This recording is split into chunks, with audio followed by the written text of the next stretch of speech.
नमस्कार दोस्तों, आपका स्वागत है हमारे वीडियो में। आज से हम भारतीय राज्य व्यवस्था का पूरी डिटेल से अध्ययन करने वाले हैं।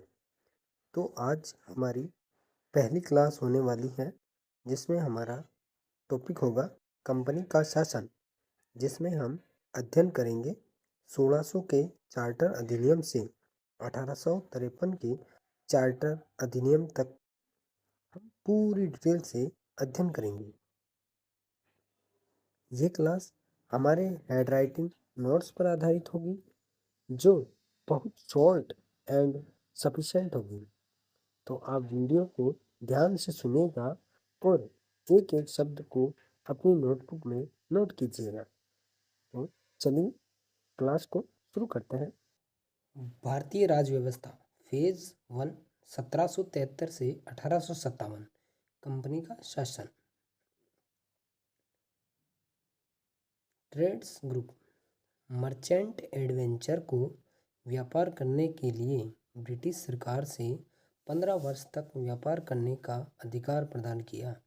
इसे ही 1600 का चार्टर यानी राजलेख कहा गया और इस राजलेख पर महारानी एलिजाबेथ ने 31 दिसंबर 1600 को हस्ताक्षर किए और इसी दिन लंदन ईस्ट इंडिया कंपनी की स्थापना की गई।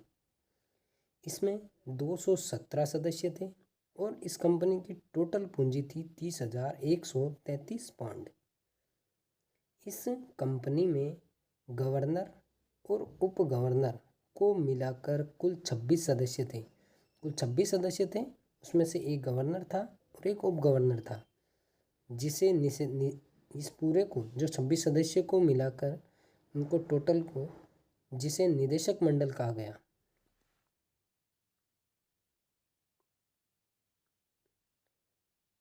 आगे चलते हैं। 1608 में जहांगीर के दरबार में समुद्री मार्ग से आने वाला पहला ब्रिटिश कौन था? William Hawkins. फिर आगे चलते हैं। 1613 ईस्वी में जहांगीर से अनुमति लेकर सूरत में पहली फैक्ट्री स्थापित की। फिर 1615 ईस्वी में सर टॉमस रो भारत आया। फिर उसके बाद उस समय 3 ब्रिटिश प्रेसिडेंसी थी। एक मद्रास थी, एक बम्बई थी, एक कलकत्ता थी, जो अभी फिलहाल कोलकाता नाम से है। फिर अगला हमारा राजलेख आता है 1726 का राजलेख। और इस राजलेख के द्वारा गवर्नर व सदस्य मिलकर मद्रास, कोलकाता, बम्बई के लिए कानून बना सकता थे। फिर आगे चलते हैं हम। अगला एक्ट आता है हमारा 1773 का regulating act. Most important act है, इससे एग्ज़ाम में बार बार सवाल पूछे जाते हैं। इस समय ब्रिटेन का प्रधानमंत्री लॉर्ड नॉर्थ था और रेगुलेटिंग एक्ट प्रधानमंत्री द्वारा बनाई गई गुप्त समिति के द्वारा ही आया था और इस एक्ट द्वारा निम्न बिंदुओं पर विचार किया गया था। जो नीचे दिए गए बिंदु हैं उन्हीं पे विचार किया गया था। तो हम आते हैं उन टॉपिकों पे। हमारा फर्स्ट टॉपिक है ईस्ट इंडिया कंपनी को 20 साल व्यापार की अनुमति दी गई। फिर आगे चलते हैं। बंगाल के गवर्नर को बंगाल का गवर्नर जनरल कहा गया। फिर आगे चलते हैं। बंगाल का प्रथम गवर्नर जनरल वॉरेन हेस्टिंग्स था। 1774 में सर्वोच्च न्यायालय की स्थापना कलकत्ता में की गई और इसका मुख्य न्यायाधीश था सर एलिजाह इम्पे और 3 अन्य जज भी थे, लॉर्ड्स हिडे, लॉर्ड्स लिम्बर्स और लॉर्ड चैम्बर्स। निदेशक मंडल द्वारा कंपनी पर नियंत्रण किया और सदस्य थे 24 सदस्य थे। उनमें से 1/4 सदस्य हर वर्ष सेवानिवृत्त हो जाएंगे, यानी कि 6 सदस्य हर साल सेवानिवृत्त होते जाएंगे और उसकी जगह 6 नए सदस्य आ जाएंगे। और वोट का अधिकार सिर्फ जो कर्मचारी 1000 पाउंड, जिसका 1000 पाउंड के शेयर थे कंपनी के अंदर, उन्हीं को ही वोट देने का अधिकार था कंपनी के अंदर। और कर्मचारी जो ईस्ट इंडिया कंपनी के कर्मचारी थे वो बिना लाइसेंस निजी व्यापार नहीं कर सकते थे और कंपनी के कर्मचारी को उपहार लेने पर प्रतिबंध लगा दिया गया। जो ईस्ट इंडिया कंपनी के कर्मचारी थे उनको उपहार, जो राजा महाराजाओं थे उनसे मिलने जाते थे, भेंट करने जाते थे, तब उपहार दिया जाता था, तो उन उपहार लेनों पर प्रतिबंध लगा दिया गया। फिर अगला हमारा एक्ट आता है एक्ट ऑफ सेटलमेंट 1781। इसे संशोधनात्मक अधिनियम यानी 1773 का रेगुलेटिंग एक्ट है, उसी का ही संशोधन, उसी की कमियों को दूर करने के लिए यह एक्ट लाया गया था। तो इसमें हम चलते हैं। गवर्नर जनरल के कार्यों में सर्वोच्च न्यायालय का हस्तक्षेप नहीं करेगा, यानी गवर्नर जनरल का जो भी कार्य होगा उसमें सर्वोच्च न्यायालय हस्तक्षेप नहीं करेगा। अगला टॉपिक हमारा, इस अधिनियम द्वारा कलकत्ता की सरकार को पूरे बंगाल, बिहार, उड़ीसा के लिए कानून बनाने का अधिकार दिया गया। फिर आगे चलते हैं। हमारा अगला एक्ट आता है पिट्स इंडिया एक्ट 1784। ये पीएम विलियम्स पिट्स द्वारा तैयार किया गया था। जो ब्रिटेन का पीएम था विलियम पिट्स, उसके द्वारा तैयार किया गया था। और इस एक्ट द्वारा निम्न बिंदुओं पर विचार किया गया था। इंग्लैंड में एक नियंत्रक मंडल की स्थापना की गई और इसमें 6 सदस्य थे। अध्यक्ष ब्रिटिश मंत्रिमंडल का सदस्य होगा। जो भी इस नियंत्रक मंडल का अध्यक्ष होगा वो ब्रिटिश मंत्रिमंडल का ही सदस्य होगा। और नियंत्रक मंडल को गवर्नर जनरल, उसकी परिषद द्वारा लिए गए निर्णय को रद्द करने की शक्ति थी। जो नियंत्रक मंडल है उसको गवर्नर जनरल या उसकी परिषद द्वारा लिए गए कोई भी निर्णय है उनको रद्द करने की शक्ति थी। और इंग्लैंड में एक न्यायालय की स्थापना की गई जो ईस्ट इंडिया कंपनी के कर्मचारियों की सुनवाई के लिए, जो ईस्ट इंडिया कंपनी के कर्मचारी थे उनके बीच कोई विवाद होता था तो उनके लिए इंग्लैंड के अंदर एक न्यायालय बनाया गया। और इसी एक्ट द्वारा व्यापार और प्रशासन को अलग अलग कर दिया गया। और इसी एक्ट से ब्रिटिश आधिपत्य वाला भारत ब्रिटिश भारत कहलाया। यानी कि पहले ब्रिटिश जो गुलामी थी भारत की, ब्रिटिश का आधिपत्य था, अब वो ब्रिटिश भारत कहलाया। फिर हमारा अगला अधिनियम आता है 1786 का अधिनियम। इस अधिनियम के तहत बंगाल के गवर्नर जनरल को ब्रिटिश सेना का प्रमुख अधिकारी बना दिया गया। और इस समय बंगाल का गवर्नर जनरल लॉर्ड कॉर्नवालिस बना। 1793 का चार्टर अधिनियम। इस अधिनियम के तहत ईस्ट इंडिया कंपनी के व्यापारिक एकाधिकार 20 वर्षों के लिए बढ़ा दिए गए।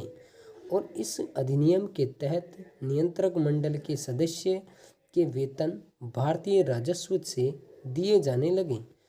21 अप्रैल 1793 को भारतीय नागरिक सेवा की स्थापना हुई लॉर्ड कॉर्नवालिस द्वारा। और 1793 में ही राजस्व बोर्ड व राजस्व पुलिस की स्थापना हुई। और 21 अप्रैल को ही हम सिविल सर्विस डे मनाते हैं।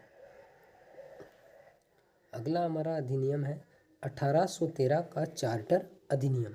इस अधिनियम के बाद 1813 से ईसाई मिशनरियों का आगमन हुआ। भारतीय शिक्षा के लिए 1 लाख रुपए प्रति वर्ष आवंटित किया गया।